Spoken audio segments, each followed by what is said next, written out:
Captain Brett Crozier, and this is AwareNow.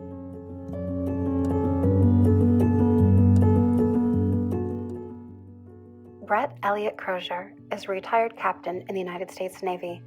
A US Naval Academy graduate, he became a naval aviator, first flying helicopters and then switching to fighters.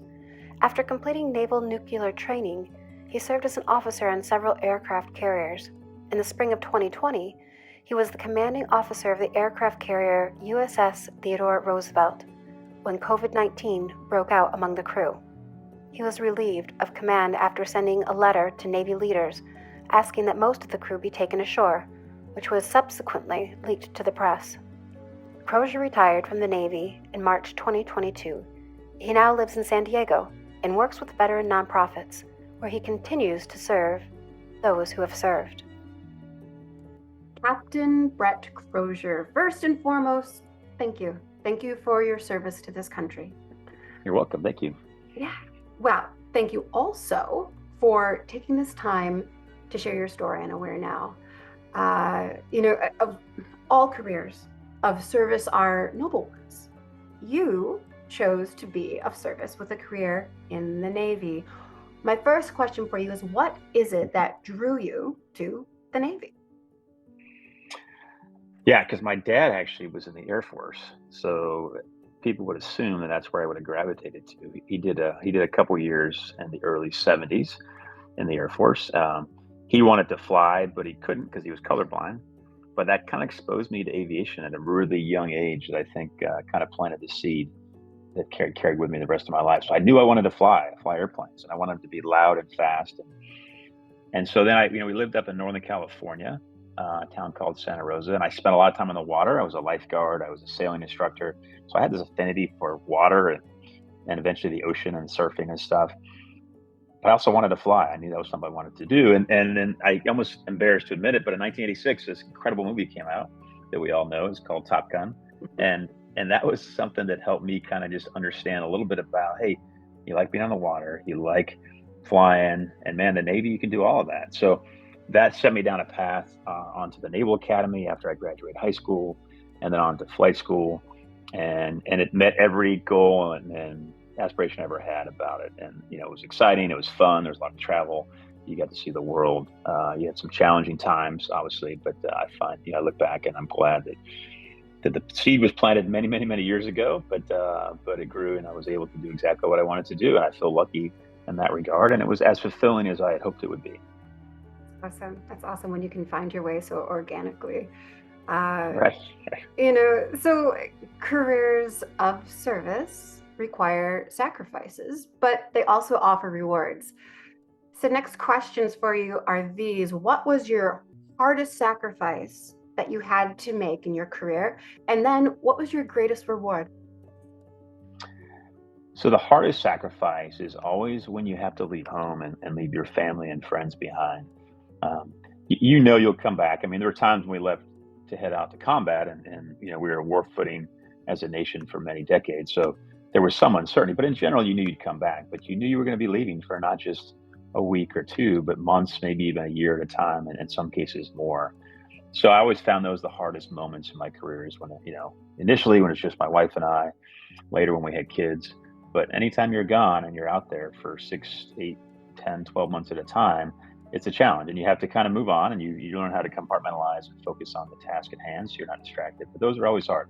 Also equally rewarding when you came back and I get a chance to kind of get reacquainted and a chance to grow. And they say in the military, your relationships outside of the military are either really strong if you nurture them well, or they become really problematic because it's hard to be gone that long. And I think I was lucky enough to pick the right person. My wife was super supportive and my kids were super supportive. So it ended up being that, I think in many ways our life got stronger, our relationship got stronger, even with that long absence. But it was never fun.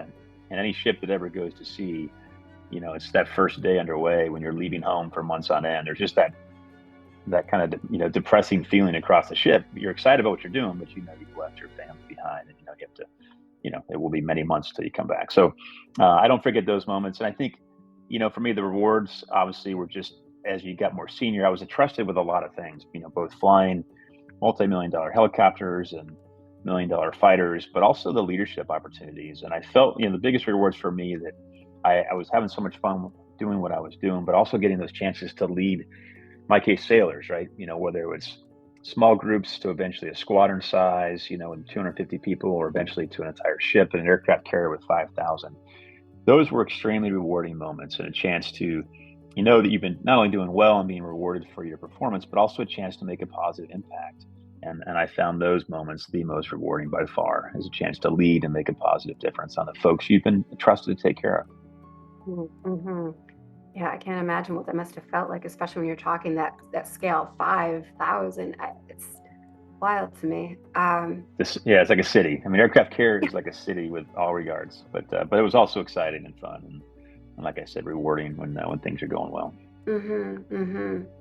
So let's talk about lessons. A lesson your dad taught you was this. I loved hearing this from you.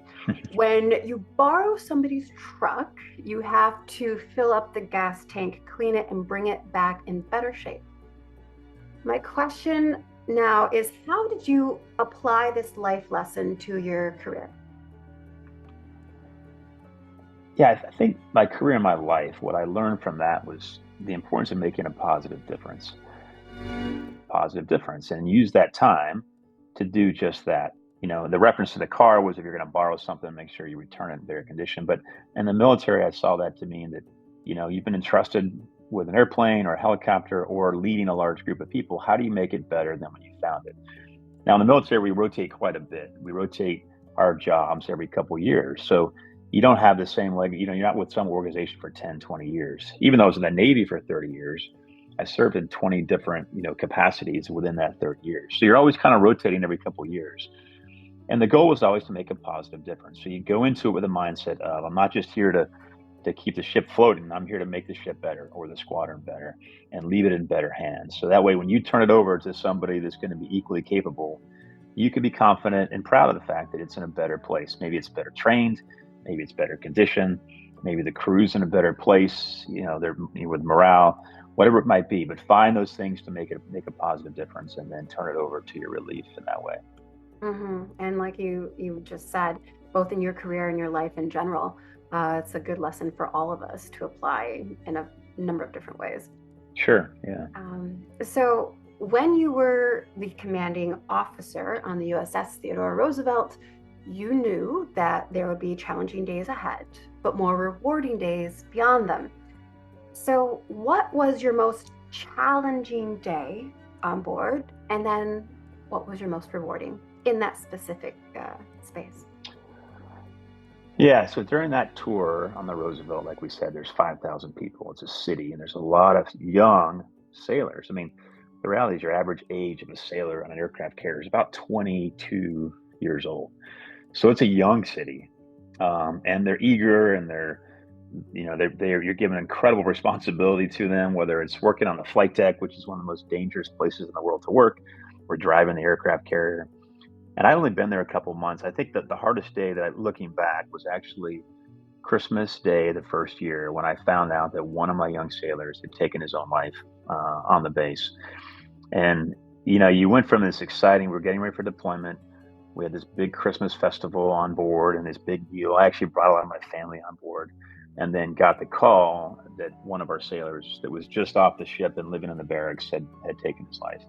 Um, I didn't know him. I hadn't been there long enough to know him, but obviously, it was a reminder of the fact that we have a lot of folks on board. Everybody can be, struggling at times. There's going to be good days. There's going to be bad days, particularly for that sailor. Obviously, it was a bad day, and there's a lot of things that led up to that. But it kind of reminds you of the responsibility you have as a commanding officer, as a captain of a ship. You're responsible for all of them, and whatever the circumstances, you're gonna. I knew I wanted to do all I could to prevent things like from happening. Because it was a large city, but it was also a large family, and I felt responsible in many ways, not necessarily for that incident, but I knew that I had to do all I could to prevent those things from happening, and making sure we had the care available for sailors when they were struggling. And so I won't forget that day. That was a tough day for sure. Absolutely. So the most rewarding day on the ship, the most rewarding day on board? Um, Yeah, there's a lot of them, and that's the good news. Despite all the responsibility and the Hmm. pressure at times, there was many rewarding days. I mean, the day I took over the ship, there's a lot of fanfare. There's a band. There's the whole pomp and circumstance you get that only the military can do so epically. That was an incredible day. Every time you get underway, I mean, when you get the ship underway, there's so many things that go into it, from an engineering standpoint to navigation to operations. Those in themselves were rewarding days.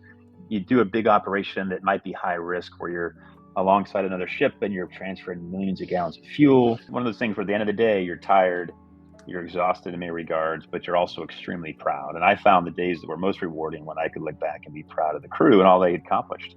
Hmm. Um, because it is such a large organization with so many young sailors that are trying to do great things, and it's great to see it all come together. So I had many rewarding days.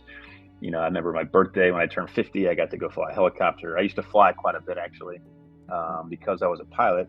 In fact, all carrier CEOs are pilots as well, or navigators.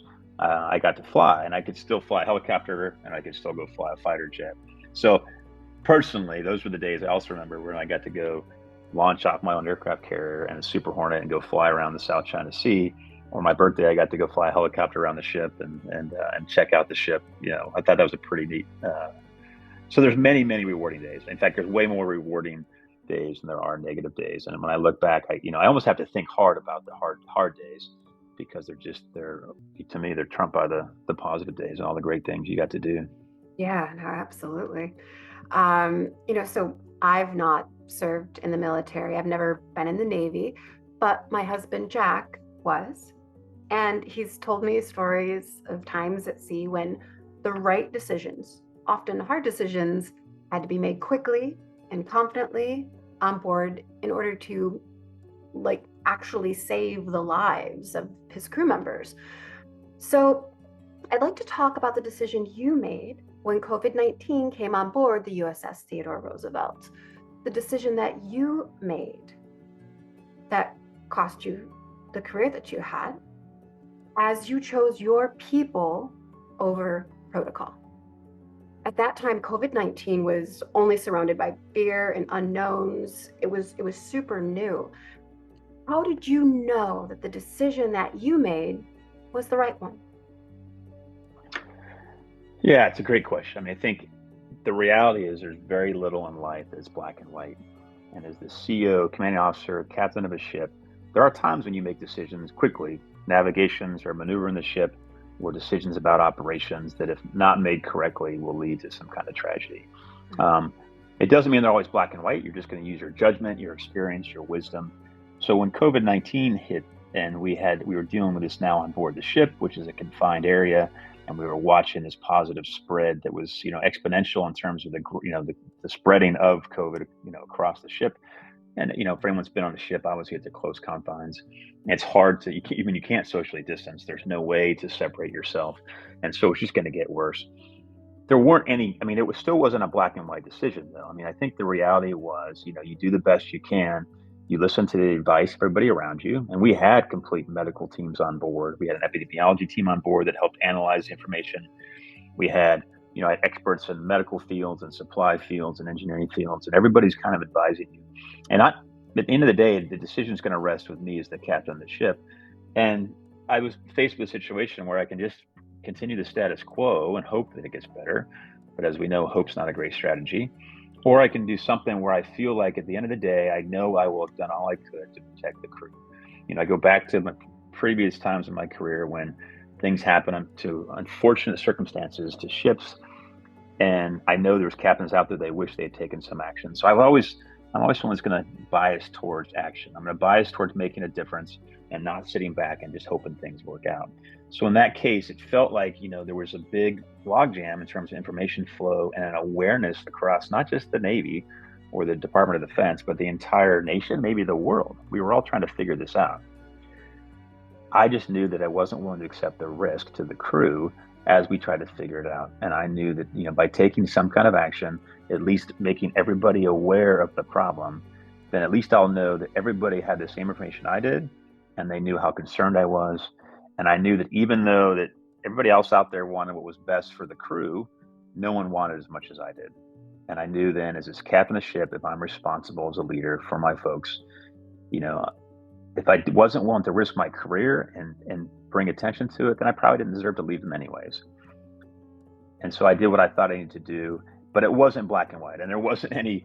I never felt like, yep, this is going to solve the problem. I mean, I just knew that it was going to at least tip the needle in the direction I needed to get things moving. Um, but I also knew at the end of the day I could live with it. I knew that whether it's a week, a month, a year, 10 years, now what are we on? 4 years now, 3.5 years, I could still live with it, and I do. And it wasn't an easy decision at the time, but I'm glad I made the decision I did to at least make sure we got all the help we could, because I didn't want to leave anything on the table. The crew was too important to me. Well, thank you for making the decision that you did. I think it inspired a lot of people. It inspired me. So do you feel that taking the stand that you did will lead to different policies, different protocols that will put the safety of those who serve first? I hope so. I think the military is a learning organization. I think to be good in the business of warfighting, you have to be able to adapt quickly and adjust, as we say. It's still a large bureaucracy. I mean, the Department of Defense is the largest, institution we have in the U.S., so to speak, when you think about active duty and civilians. So it's hard to make changes, but I do think that they've learned a lot from it. I think we've learned how to deal with pandemics. I think that they've made changes. I also think that future leaders will look in the situation and hopefully looking at it now and studying the case now and thinking about how they might make those same decisions in the future or not. And maybe be okay with the fact that, if you're going to do it for the right reasons, it's okay to make those decisions. If you're doing it for the right reasons for your crew, then maybe they're going to be inspired by, the decision I had to make. And that can be my only hope. I had a son that was active duty, another one that is active duty now. And I do hope that whoever's leading them will be willing to take risks to take care of them. I mean, I hope that's the case now, and not just he's a retired naval officer, but as a father. It'd be important to me to know leaders out there are willing to take risk on behalf of their crew, because that's what leaders are supposed to do. Absolutely. So everyone who serves and transitions from military service to civilian life has a story to share. After 30 years of serving your country, you retired from the Navy. What was transitioning from captain to civilian like for you, Brett? I'm just interested to know. Yeah, I'm probably still figuring that out, to be honest.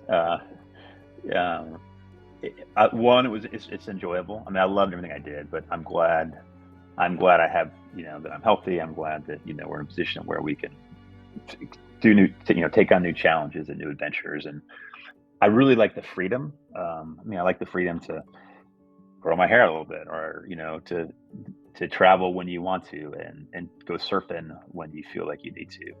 And you don't always have that. I mean, that's true with any job, really. But, I've really learned to kind of create a positive life-work balance in a way that I probably wasn't able to do in the military, or at least I took for granted.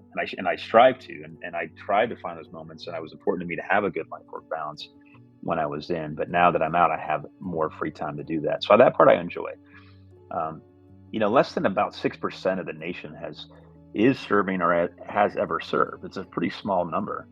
And I think when you come from the military, where everybody's in the service and everyone around you is in the service, you don't realize it's still a small number, which means that there's a language barrier, and there's a lot you have to explain, and a lot of people just don't understand what you did. I mean, we know that, okay, people go out and serve, or they go on deployment, or they go into combat, but I don't think the other 93% of the nation really understands what that means. And that's not a bad thing. I don't want them always worried about it, but it means that you have to help translate your skills. You have to understand there's a language barrier. I think I made the joke once. I was at my last job, and I made the comment I was going to go PT, which in the military means you're going to go work out. It's physical training, not physical therapy, which is what they assume, but they also just didn't understand the term. And this is a veteran-focused nonprofit. I just took for granted that the language that I was used to after 30 years wasn't understood by everybody. So there's definitely a transition piece to it. But I find it exciting, adventurous. I like that you can choose your path, so to speak. And in the military, you have to give up a lot of that. Your career path and what you do is often dictated And it certainly was for me, for not just my 30 years in the Navy, but you add on my Naval Academy time. It was over 3 decades of time spent, really almost all my entire adult life. So I've found it exciting, adventurous, challenging in some ways, but I'm still excited by the fact that I can kind of choose my own adventure, like those books we read when we were kids. Yeah, those are my favorites. So even after retiring, you, Brett, are still in service. Let's talk now about how you serve veterans with the work that you do. Sure.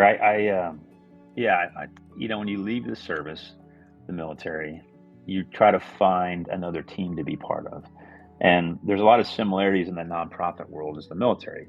Nonprofits are focused on a mission, but they also don't pay a lot. So there's a lot of similarities there in the military. But I found that, in that, I found an organization that I was able to be part of and run operations for a veteran focused nonprofit that helps out with veterans that struggle with mental health and homelessness and employment stuff. And that's a big challenge, I think, that the entire nation is facing. And it's a way for me here in the Southern California community to get involved in community issues in a way that most of my focus in the military has been on a global scale.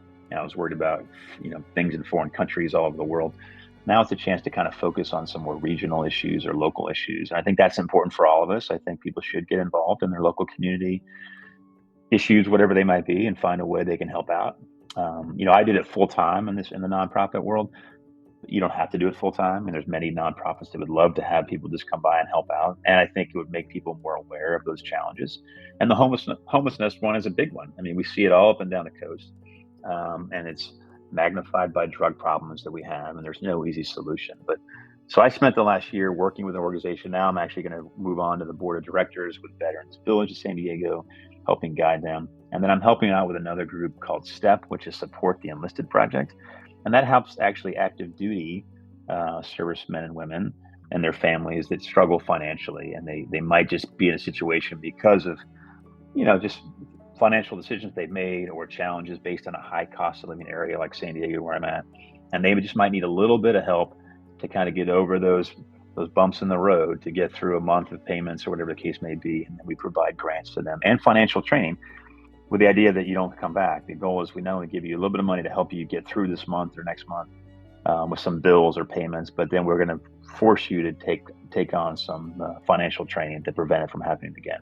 With a real, huge success rate, like 94% of them never need assistance again. So that's kind of the proactive approach to preventing the homeless piece. So right now, I guess I've got it bracketed between the front end being proactive and helping folks that are struggling, particularly, young active duty, that really that affects their ability to go on and do things within the military and their readiness capabilities, as well as the back end of the problem when they're homeless and they struggle. And that's on the other side, the more reactive approach. So that's what I've been doing for the last year. I find it rewarding, challenging in a way I hadn't expected, but inspired as well by the number of people that do this full time or, their entire lives, because they're passionate about some of these projects. And again, you don't get rich doing it, but at least financially, but maybe you get rich and rewarded in different ways. Absolutely. So not only serving, you also enjoy surfing. So let's talk about this book of yours, Surf When You Can. And let's talk about surfing. How long have you been a surfer? And what do you enjoy most about it? So I think I probably started surfing up in Northern California when I was a young kid, which is not a great place to learn to surf. It's cold. There's big sharks. It's really, really cold. But I was exposed to it, and obviously, the military, you move all over the world. So there was times that I would be in San Diego and you can surf, or Hawaii, which isn't a bad place to surf. There's other times where you live. I lived in Tennessee near Memphis, which wasn't a great place to surf, or even Italy wasn't a great place to surf. So it's kind of been sporadic, I guess. I've enjoyed it. I like doing anything outdoors, to be honest, whether it's hiking or camping, or sailing or fishing or surfing. But surfing has been one that I enjoy a lot. It's for many reasons. One, I like being on the water.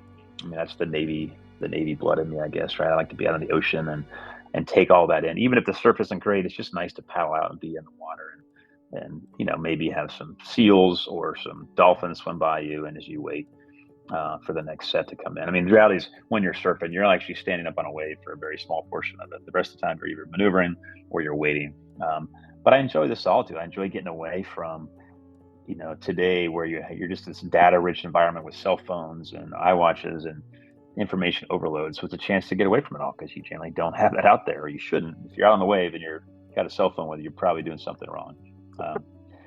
I enjoy the ritual aspect too. I have three boys, and they've all kind of surfed at times. My wife surfed when she was younger, so when we go to the beach, it's fun to load up the car and go check out the surf, and then kind of egg each other on, and then get on the water. And that's been part of the fun too as I got older and the kids are getting older, and a chance to become a family activity for us and spend a couple hours. And that's enjoyable. Even when you're on the water, you're by yourself surfing your own wave, particularly, but you're out on the water together and you can talk a little bit. So I enjoy it. I think as a leader too, I found that, and this is why it became the title of the book. The book is really based on everything I learned over the last 30 plus years of my Navy career. Really about leadership in life. There's only a small chapter on the Theodore Roosevelt and COVID, but there's many things I learned along the way that maybe helped me make decisions I did when I was on board the Roosevelt and we had COVID. But one of those is surfing. I think the importance of, for anybody, particularly a leader, is to find that time to get away and think, because you're going to be able to get away and not worry about emails or phone calls or meetings. You're going to get away and a chance to, get some exercise, kind of get away from it all, and maybe even think strategically. Think about the big picture of where you're trying to go as an organization, or where you're trying to go as a ship. In terms of as a company, where do you want to be in the next couple of years? And I think in today's environment, we don't give ourselves enough time as leaders to do that. We need to find ways to do that, and that can be.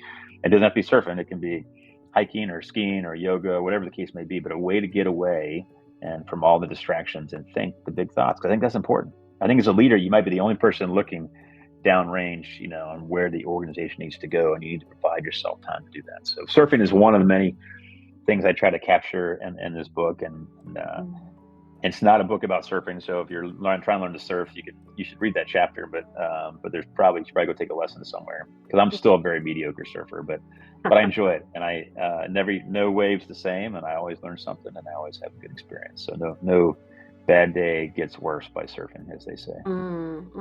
That's beautiful.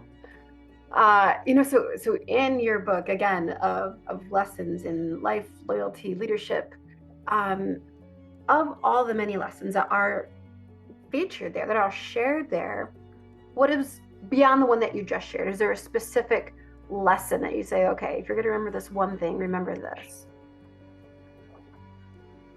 Yeah, if there's just one, I think one that stands out that I try to share with people is when in doubt, be kind. And I think there's this misunderstanding that by being kind, you're showing weakness. I think being kind is actually a position of strength. I think when you're strong, and as a leader, as a person, you're actually in a better position to be kind. And by being kind, you, in many ways, you strengthen your own position. And it's not a reciprocal thing. It just means that, when you can help somebody out, it should make you feel good about yourself, but also a chance to help them out. And that makes the organization stronger, or your community stronger. And I think many people, sometimes they misinterpret that. They think by being kind, by letting somebody cut in traffic, or, when you don't give somebody benefit of the doubt, and we get all kind of tense about things. To me, that's weakness. That's insecurity that drives that. But when you're strong, and as whether a person or a leader, and you can stand in a position of strength, you can magnify that, and that's a good opportunity to be kind to people. So, I like, in the military, we're in the business of war fighting. I learned how to drive ships and run big organizations and fly helicopters and fly fighters, and I got to do some pretty cool things. And I always liked, though, when I could be kind to people. I found that was a good kind of balance to this hard edge, very strong lifestyle that you lead in the military, but a chance to be kind. And I think that we can all benefit from that, and know that it's not weakness to be kind. It's actually strength. It actually makes you stronger. I love that. I love this lesson. A lesson that more people need to learn. So bring us up to speed. What are you doing right now? And what's your next? Where are we at? Surfing a lot more. I still got to get my game on a little bit more. No, I spend time in the nonprofit world, both on the homeless side as well as the more proactive side, like we talked about. So with Veterans Village of San Diego, and then STEP, Support the Enlisted Project. And I spent a lot of time doing that. The book and my career gave me opportunities to talk about leadership. So I get to travel around a little bit and talk to groups about leadership in the military, and share kind of the stories of things that I learned. And I think there's a good audience for it. And the book's been a great way for me to kind of capture that in a way I can share it with a much broader audience. I used to joke that my family and my friends got tired of my stories, so I had no other option but to write a book, and now I can share it and talk about it. So I'm trying to have a lot more flexible schedule. For 30 plus years, it's like it's a set schedule. You're working pretty hard every day. Now I kind of enjoy a regular schedule, I guess, and get to help out in the homeless community, help out on the front end with the nonprofit world, and then travel a little bit and speak. And then kind of looking. I enjoy the corporate stuff too. I enjoy helping out companies, businesses grow and do good things. And so I guess I'm still kind of all over the place. But I actually like that. I like that I can kind of pick and choose the buffet of life, as they call it, and figure out, if I really want to lock into any one thing or just kind of do what I'm doing, helping out here and there in between the nonprofit and the corporate side. Awesome. So I do have one more question for you, and it is this. For those who have a hard decision to make and they're trying to make the right one as best they can, what advice do you have for them? I think be able to make a decision you can live with, not just in the moment, but in the future as well.